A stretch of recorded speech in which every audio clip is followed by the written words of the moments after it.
Studies show that your attitude can have a greater impact on your success than your IQ. You can be extremely talented, have incredible potential, but if you don't have the right attitude, it will keep you from rising higher. And we spend all kinds of time and money making sure the outside looks good. Eating right, working out, wearing the latest fashions. And that's all fine, but too often we're not spending any time on the inside. Nice clothes won't cover up a bad attitude. A pretty face, perfect makeup won't hide being bitter on the inside. If you stay positive in a negative situation, you win. What exactly are you winning? You're winning the war against negativity. You're winning the war against despair. You're winning the war against stress. And you know, negativity, it is a sneaky little bastard. Let me tell you something. Because it sort of creeps into your life, it creeps into your mind, it creeps into your skin and into your blood pressure. And before you even realize it, you've started to succumb to it. And how do you know that you are succumbing to negativity? Well, first of all, it depletes you. It has a heaviness to it. It has an intensity to it. And when you succumb to negativity, it changes your character. You snap at your kids, you snap at your teammates, you feel stuck, you feel on edge, you feel tense. And that's why I want to talk to you about the power of your attitude right now. Because your brain is a pattern recognizing machine. And when you succumb to negativity, whether you think you're doing it or not, your brain will automatically start to see more negativity and feel more negativity, which is why it's so easy to get stuck ruminating and worrying and in this sort of loop that you can't get out of. Now, why do you want to build a positive attitude as a habit right now? Well, first of all, because a positive, powerful attitude is infectious. It inspires other people. It makes you resilient. And from a mindset perspective, it will help you spot more positive things. What positive things could you spot? You can spot opportunities. You can spot solutions to the problems that you're feeling. You can spot problem-solving strategies. You can spot ways to connect. You can spot ways to be more innovative. And so positive attitude breeds more positivity. That's why I want to teach you how to do it. Because it's a strategy. Did you hear that word? So a powerful, positive attitude is not only a habit I want you to develop, but it is a strategy. And you're deploying other strategies right now to make you strong and to make you safe. You're washing your hands, you're getting supplies, you're editing your news intake, you're connecting with friends. Developing the habit of a powerful attitude is a strategy. And when you practice having a powerful attitude, what happens is it becomes a habit. What's a habit? It's just a pattern that you repeat. So instead of succumbing to negativity, which can become its own habit, your powerful attitude becomes a habit. And look, I'm not talking about like saccharine, stupid, unrealistic, throw caution to the wind, let's just be positive. I'm positive I'm not going to get this. I'm positive I should go on spring break because I'm not at risk. I'm positive that I don't have to worry about that. That's not positivity, that's stupidity, okay?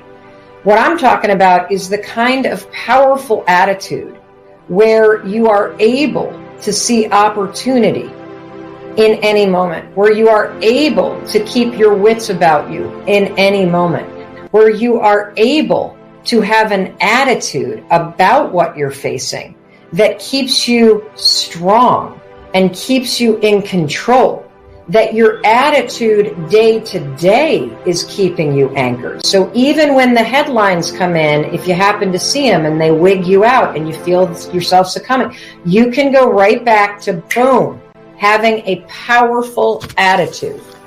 A bad attitude makes you unattractive. It overrides what's on the outside. It's important to look good, to develop your skills, to get an education, but it's even more important to keep a good attitude. Nobody wants to be around a sour, critical, condescending person. Colossians 3 in the Message translation says, dress in the wardrobe God picked out for you. Kindness, compassion, and humility.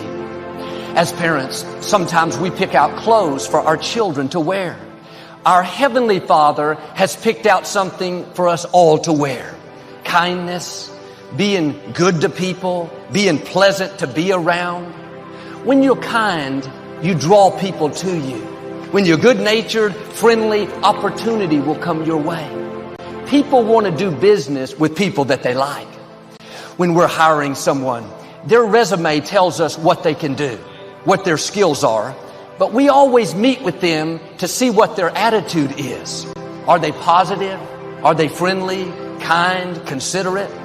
We can find someone else with the same skills. The real question is, do they have the attitude that's going to take us higher? They may be gifted, but a negative attitude will pull the team down. Your attitude is going to determine your altitude. It will determine how high or how low you go. Well, Joel, I've always been kind of negative, critical, condescending. That's just who I am.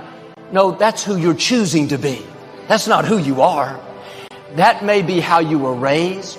That's what you saw growing up, but that's not how you have to stay. Try being kind, friendly, good-natured. You'll not only enjoy life more, but you'll go further.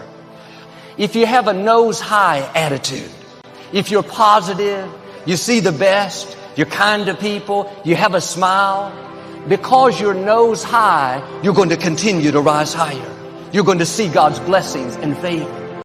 But if you're sour, hard to get along with, you don't want to go to work, bitter over disappointments, because you have a nose down attitude, your life is going to go that direction.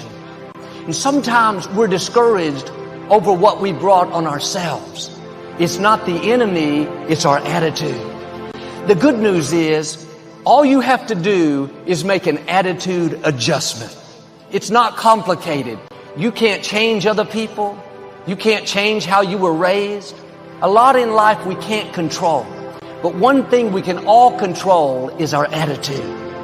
Am I going to live this day negative, sour, seeing the wrong, chip on my shoulder? Or am I going to live it in faith, positive, hopeful, seeing the best, being good to people? This is a choice that we have to make every day. If you're going to have a good attitude, you have to do it on purpose, because there will be all kinds of negative things that try to creep in. Bitterness, discouragement, self-pity. If you're not proactive, if you don't choose the right attitude, then the wrong attitude will show up. I wonder what would happen in your life if you would make a small tweak. Instead of going to work sour, dreading the day, feeling unappreciated, you would show up with a smile, grateful to have the job, knowing that you're not working under people, you're working under God, that He's keeping the records. That's what allows God to change things. What would happen in your marriage, your relationships, if you'd make a small attitude adjustment? Instead of being contentious, hard to get along with, you'd start being friendly, loving, respectful. Instead of saying harsh, critical words, you would start giving compliments, telling your spouse how much you love them, how blessed you are to have them in your life. Just a small adjustment, getting your attitude a little higher, watch those relationships begin to improve. Or maybe you've had bad breaks. Life hasn't treated you fair. And it's easy to get sour, go around with a chip on our shoulder, focus on what's wrong. That's a nose down attitude. You're choosing the direction you're going to go. Why don't you tilt it a little nose high? Yes, it was unfair, but I know God is my vindicator. I know God is fighting my battles. God promised to pay me back double for the unfair things that have happened. You keep that up and you'll see God make up for the wrongs.